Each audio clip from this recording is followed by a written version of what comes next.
in your house. And this one was caused by me, so it was my mistake. I dropped something on it. It was right on the edge. I hadn't finished up the tiling of the side of my step, and so what ended up happening is it cracked. You might have a crack that goes straight through the tile. It can be caused by shifting, can be caused by dropping something really heavy on it. But for whatever reason, you'll want to be able to take out just this tile. And hopefully you have another tile to replace it. In most cases, even if you're not the person who laid the floor will have left you a number of extra tiles. So your best case scenario is a tile where you're replacing a full tile. In my case, it's not as big of a problem that it's right on the edge and it's not a full tile. I have a tile saw, so I cut myself a tile to the exact specifications, with the exact dimension that I'm going to need to replace this tile with. So what I'm going to do is I'm just going to basically pound out this tile, and then I'm going to mix up some thin set, and I'm going to place the new tile, the fixed tile, back in its location. So the tools you'll need are, first of all, safety glasses. You don't want to poke an eye out. You'll also want to have hammers, and I like to have a couple of different sizes of hammers. I have a big one like this that helps me to pound out tiles. This is a pretty big tile. It's a 24 by 24. Typically, if you're working with something smaller, you'll want a smaller hammer. I also have a number of assorted hammers, even my toy hammer, if you will. It helps me kind of get into tight little places. That's the first thing you'll need, is something to break the tile out with, as well as take off the thin set. And my next tool is a flat-headed screwdriver. So often, you know, I'm going to be made fun of, I'm sure. This is one of my favorite tools when it comes to tiling. It helps me kind of wedge things in, move things around. You got to be careful when you're using one, because these are typically hardened steel, so they can chip the tiles. They can chip the corners of the tiles, the edge of the tiles. So you kind of have to be a little bit careful, but the idea here is you want to bring all of the thin set back to the original concrete or the original subfloor that you have. Now, if you don't have a concrete subfloor, like if you have a wood subfloor or something to that effect, you're going to want to be able to make sure that it's level when you take the thin set off. A couple of things to think about. Tiles, you don't really need to worry about, the tiles aren't connected to one another, so you can be kind of rough with the tile that you're taking out. You just want to be careful that you don't smack a tile next to it. And then when you're going and digging out the thin set, the only thing you really want to be careful about is just not to smack the other tile with the hammer and the screwdriver, or with the hammer at all. So first thing we're going to do is we're going to take out this tile. So make sure your glasses are on, and when you smack the tile out, you don't need to be gentle with it. At this point, you're taking the tile out, so you want to make sure that you just get rid of it as quickly as possible. Another quick safety thing, wear gloves. I like to wear really thin gloves just so I don't scratch or cut myself, but any set of thicker gloves will be helpful as well. So, first thing, let's just smack it.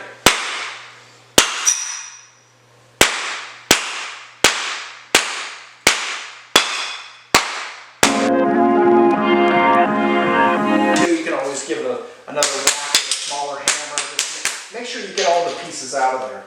And then again, if they don't come up really easily, just wedge your hammer underneath there, the claw part, and get all the little pieces out that you would get out.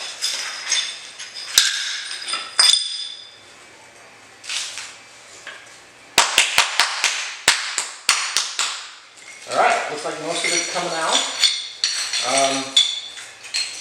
If you're really lucky, much of the thin set will come out with the tile, which is a really added great benefit, because then you don't have to take as much thin set out. But thin set is, again, you don't have to be really gentle with it. What you want to do is just make sure you protect your hands and your eyes at all times. Thin set is relatively soft compared to your tile.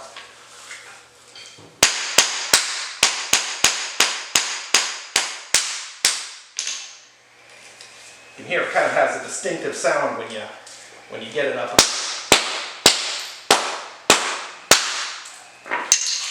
Okay. see a bunch of my thin sets coming off with it.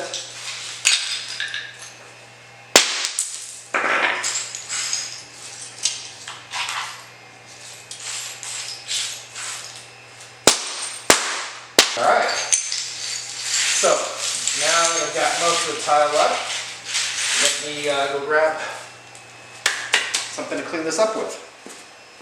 So I've got my trash can here and a dustbin, and you know, I've just taken the head off of one of the brushes that I have, or one of the brooms that I have. It's a very, very small push broom used for tiling. I'm just scooping it all in there, get it off. There's don't need to be really pretty in any way. Just get it out of this plastic base.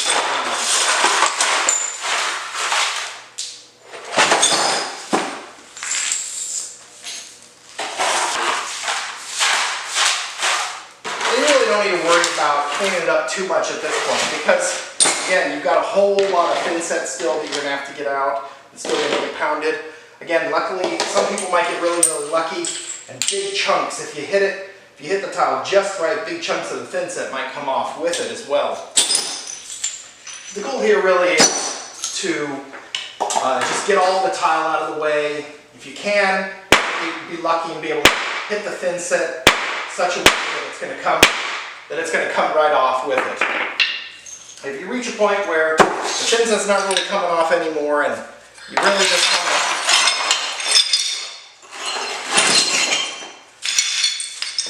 want to get rid of this thin set here like this, that's when you break out your flat-headed screwdriver. So, this is not nearly as fast, but it's just going to take some time to get all of this out of there and back down to your concrete.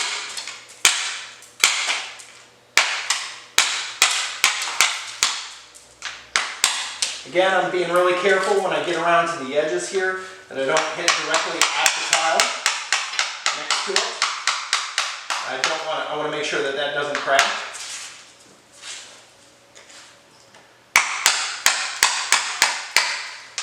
Big chunks are coming off in some cases. And again, you know, typically your thin set's a lot softer than your concrete is going to be. So it's going to come off pretty easily.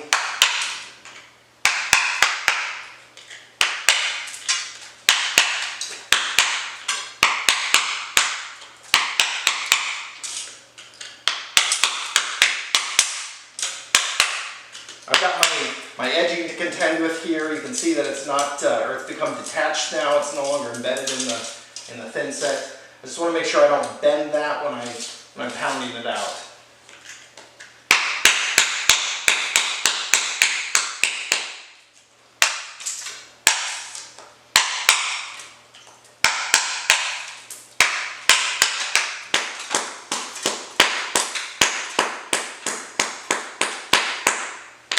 See if I can pound that a bit more.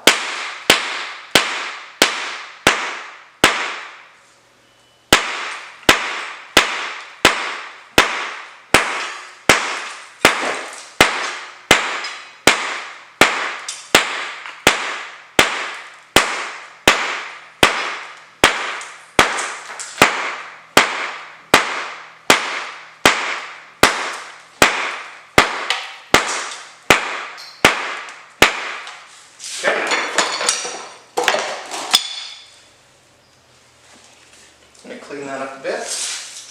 Pretty close here.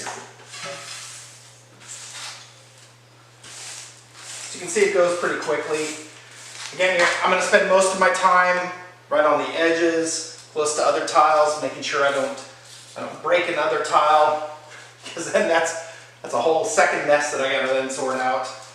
The first one was bad enough. I made a mistake there. I'm going to have to do another one.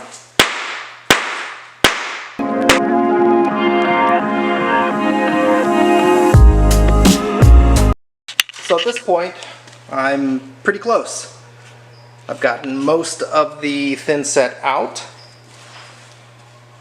And the most important part is you just want to make sure that you don't have any high spots. Now we're back. Just cleaning up a little bit of the dust so I can work on my knees here. Alright, let's take the new tile and let's carefully and gently place it in its spot to make sure that it's going to work right. Make sure we don't have any high spots. What we want is when the tile goes down in, you want it to be able to set flush. And I can see that I've got some problems here. And this is why we test fit everything. So what this is telling me is I have some thin set that still needs to be taken out, because in the best case scenario it should sit just under flush with the tiles next to it on all four sides, or in my case on all three sides. So let me carefully take my screwdriver. I don't want to chip any of the tiles next to it. And what I see is I actually have some leveler components. So I had a tile leveling system that I was using with this that are kind of stuck there on that corner. So let me clean that up a little bit again with my hammer and screwdriver.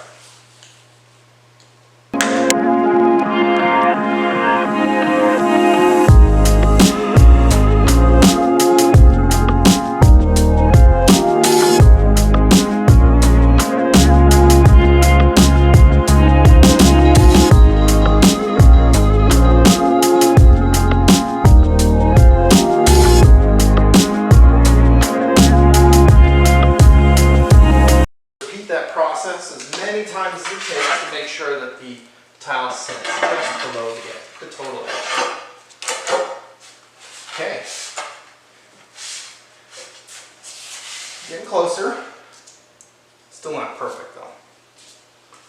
And I want to make sure that when it does sit down there that the gaps are all going to be nicely set. I'm actually recognizing that it's a little bit tighter on one side than it had been previously.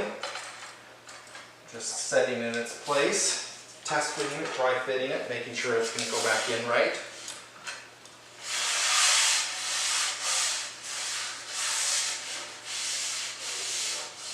Feels a little bit high over here.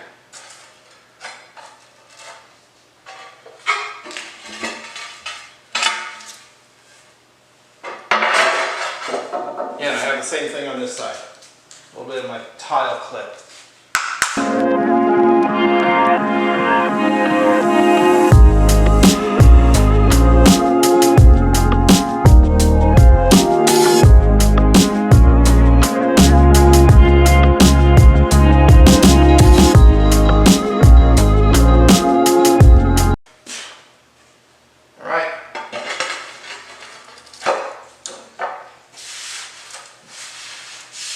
That's a really nice fit there. Everything sets just slightly below the other tiles. Just again, once I put my thin set in there, it's going to raise it back up. I use the same trowel, and if you didn't lay the original tiles yourself, you'll want to get a trowel, the right kind of trowel to use with the right size of tile. Generally, a large tile like this is going to have a larger gap tile or larger gapped tooth trowel. So I'm going to go ahead and mix up some thin set, and we're going to level this out and make sure that it works exactly correctly.